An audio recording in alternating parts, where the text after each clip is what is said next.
પ્લેટફોર્મ્સના content માટે નિયમો બનાવવાની માંગ ઉઠી છે। રાજ્યસભામાં સાંસદ બાબુભાઈ દેસાઈએ મુદ્દો ઉઠાવ્યો છે।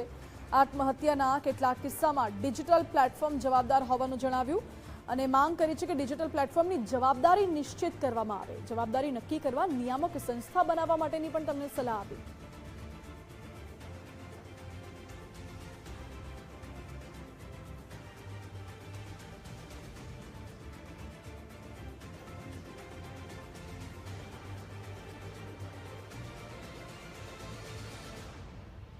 वर्तमान परिप्रेक्ष्य में डिजिटल प्लेटफॉर्म की जवाबदेही सुनिश्चित करने एवं हानिकारक कंटेंट के त्वरित नियमन की व्यवस्था को और अधिक सुदृढ़ किए जाने की आवश्यकता प्रतीत होती है।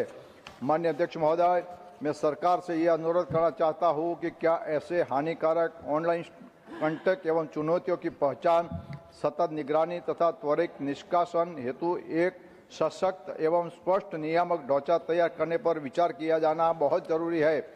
साथ ही विद्यालयों एवं अभिभावकों के लिए डिजिटल सुरक्षा एवं मानसिक स्वास्थ्य से संबंधित जागरूकता कार्यक्रम प्रारंभ करने की कोई योजना बनाना अति आवश्यक है। इसके अतिरिक्त सोशल मीडिया कंपनियों की जवाबदेही सुनिश्चित करने हेतु दंडात्मक प्रावधानों की और अधिक प्रभावी बनाए जाने पर सरकार से ध्यान आकर्षित करता हूँ।